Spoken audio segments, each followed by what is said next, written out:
Minister, Kamina Johnson-Smith, earlier. This is what she had to say. 70 years is long. That is undeniable that it is long. The issue is that it wasn't plucked from the air. There was a deep consideration about not only the period of time that applies to proprietary information. The timing for patents and copyrights, etc., normally run upwards 50, 70, 90 years. Now, we do understand that there are, Ms. Johnson-Smith said there are plans to withdraw this proposal. We're now joined in studio by TVJ's Dashan Hendricks to explore what this really means. Dashan, first of all, would you say this withdrawal comes as a surprise? Well, Herman, not exactly, because after the Prime Minister tabled the order in Parliament on a Tuesday, on Wednesday, just yesterday, I began to get phone calls from the Office of the Prime Minister, and they were saying and giving indications really that they are in a mode to reconsider the document that was tabled in light of the opposition which came up immediately from Ronald Thwaites in the House on that very same day, wanting to debate the document, but he was not allowed to debate it by the House leader, Karl Sabuda. Okay, well, it still begs the question, Dasha, now. What was the intention? What do you think was the intention of them tabling this proposal?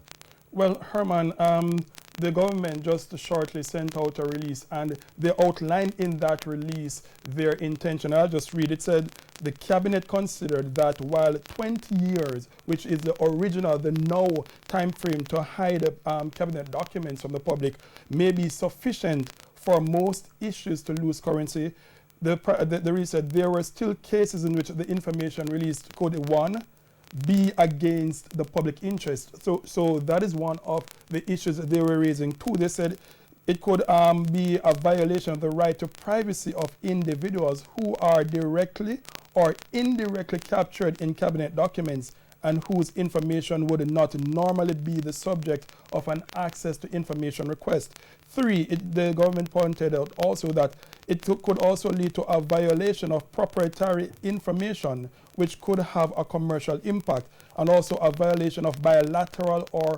multilateral agreements and understanding within which information was shared by foreign governments or agencies. And also it said that it could lead to a breach of national security and the sources and methods of the intelligence networks of the security forces. So the government was saying that there were issues that they were considering why they pushed the boundary to say, let's move the time frame in which cabinet documents can be viewed by the public from 20 to 70 years. But the Prime Minister also said that while he has the discretion to issue certificates of exemption for cabinet documents, having regard to the period, nature, and sensitivity of the particular request under consideration, Cabinet recommended an extension of the exemption period instead of the issuance of an exemption certificate. But the government also pointed out that the issues, they had an intention to debate them in the Parliament, but the resolution having been tabled, parliamentarians were preparing to debate it, but the public debate went ahead of the parliamentary process and informed their stance to withdraw it. And he said that they note the public concerns, and they'll be at the next sitting of Parliament, the government will name a joint select committee to review the Access to Information Act, the Archives Act, and the Official Secrets Act. All right, thank you very much. Our reporter Dashan Hendricks there. Just to let you know again, the government has indicated that it plans to withdraw the proposed amendment to the ATI Act for it to be extended to 70 years. Now, prior to that update from the government, the opposition had added their voice to the outcry. We spoke with leader of opposition business in the Senate, Donna Scott Motley. She raised three concerns. Firstly, the move, she says, is contrary to where the world is going. She says it was tabled, the way in which it was tabled, and what she really expected from the government. Here's what she had to say. All over the Commonwealth, people are reducing the time frame when these documents can be made available. And it boggles the mind why a democratic government would want to conceal from the public matters of grave national importance. The order was tabled in the Senate on Friday. What was missing was the resolution. So although we were put on notice that there was going to be an amendment, we had absolutely no idea that this was what was contemplated. And I have to question why. Why wouldn't you have tabled the resolution at the same time? It is by an affirmative resolution. That is to say, if the government persists, and I think it would be unwise for them to do so, we can state our objections, but it really is a matter for them. And that is why I think that the role which the media is playing in this regard, and the outrage which has been demonstrated from the populace, will be what will impact the government. As leader of opposition business, Donna Scott Motley, speaking prior to the government announcing that they have intentions to withdraw the amendment to the ATI Act. We go on to other news. Despite the controversy surrounding the use of biometric record-keeping machines in schools, at least one school is still seeking approval from the Ministry of Education to utilize the tool. The details in this report. On September 17, Minister with responsibility for education Carl Samuda instructed school administrators to desist from using the fingerprinting system.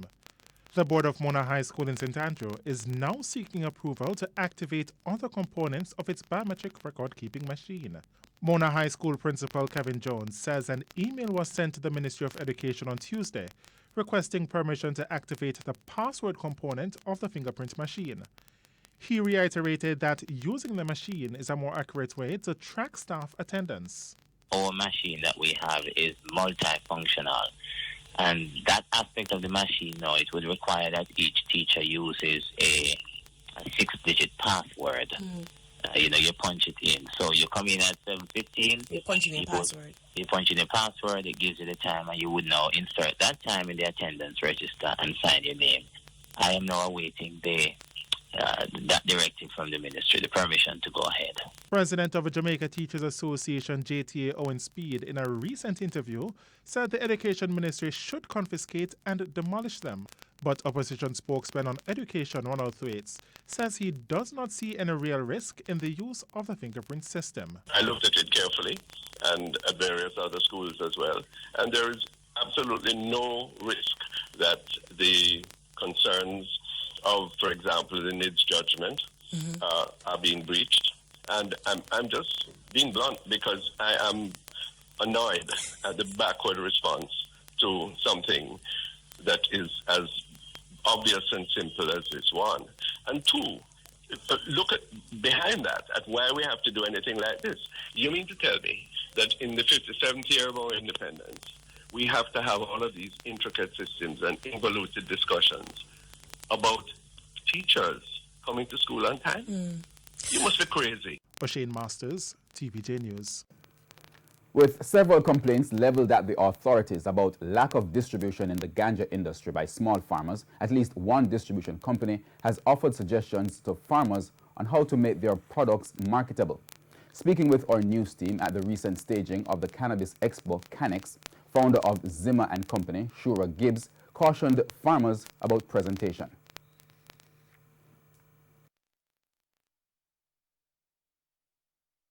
And as a consumer, you're going to look at a particular product before you purchase it. And if the bottling and the packaging isn't one that looks like it has been done to the highest standards, and it don't look like it's been done in a mom and pop shop, then you're going to have to think twice before purchasing that product. But I know they are getting assistance from JBDC, so that's excellent. And I know JAMPRO is also on board with this industry. So I think if they get that education that's needed on how to package, and we also need testing facilities, because all those products must be tested. Every single batch of product must be tested before we can even think of distributing it. And the products must be approved by the ministry. A man was caught on camera attempting to break into a shop on the Oasis Plaza in Santa Cruz, St. Elizabeth last night. CCTV footage shows the man attempting to break in at about 10 last night into the SC Courier's shop on the plaza. The door of another shop on the same plaza was left open. The thieves, however, did not gain entry because of the grill. TVJ News also understands that the man entered a banking machine. It's not clear if he was able to get anything, but the machine has since been temporarily out of service. 4 people were hospitalized on Wednesday after a car in which they were traveling collided with a tractor. The crash happened at the intersection of Mountain View Avenue and Old Hope Road. Eyewitnesses say the tractor driver lost control of the vehicle, hitting a motorcycle and a car before crashing into a wall. We sought an interview from the driver, but he implied that he could not speak English. The driver of the motorcycle told us what happened. I come lick my bike, run over the bike, crush it, and then end up lick a car behind my bike. You see it. So right now, that's the mercy I got upon my side, I'm the right, so if I can get that my side of the story. You get me? So you never have no brake? No, I brake fail him. Never have no brake. Up to the speed where I come, him could stop. Lawyers representing the Jamaica Urban Transit Company JUTC Driver in custody for the stabbing death of a taxi operator are expected to file a writ in court today demanding his release. The driver was picked up last week in connection with the death of 27-year-old Okina Britton on Washington Boulevard, St. Andrew. However, CIB detectives have encountered problems holding an identification parade as a potential witness has refused to cooperate. On September 23, Mr. Britton, a resident of Ambrook Lane, was fatally stabbed during a reported road rage incident with a JUTC driver. Just hours after Mr. Britton's death, a JUTC driver was fatally shot on Oxford Road, St. Andrew, in what is believed to be a reprisal attack. The killing of the JUTC driver led to his colleagues withdrawing their service, crippling operations at the state-run bus company and causing days of chaos in the corporate area transport system. And we go now to news in sports. Triple jumpers Shanika Ricketts and Kimberly Williams have made progress to the final at the IAAF World Championships in Doha, Qatar. Now, TVJ's Keon Rayner is in Doha and has the details. As Jamaica's delegation here in Doha go in search of more medals to improve on the 2 gold and the 2 silver already in the bag, I can report that Shanika Ricketts and Kimberly Williams, they have both made progress to the finals of the triple jump. Shanika Ricketts, well, she cut the sand at 14.42 meters to automatically qualify, but Williams, she had to wait after only cutting the sand at 14.20 meters. The sprint relays will get going on Friday in both the men's and women's section. However, technical leader Donald Quarry just confirmed that they only have 4 men to choose from to run these relays as a number of athletes have come up injured. Yes, the 4 we're working on, Yuan, Taekwondo, Rashid Dyer, and Oshane Bailey. Injuries would have beset Omar McLeod, who was in the pool, Angie who were in the pool, and Julian Fort. They were all in the pool, but due to injuries, we won't be able to utilize their talent. But it's something that we'll have to look into for next year, because these things do happen. Sometimes it works in your favor, sometimes it doesn't. And if we are able to maybe take 1 or 2 more sprinters, or even in the 4x4, whatever, but we don't want to be so limited, because the sprint is a very delicate event, and we want to make sure that we have good representation, even if we're not going with all our top athletes. Reporting from the 17th IAAF World Championships, I'm Keon Rayner for TVJ Sports. And that wraps up the Midday News. I'm Herman Green. Remember, our comprehensive news package, Primetime News, is at 7. On behalf of the entire team, pleasant viewing.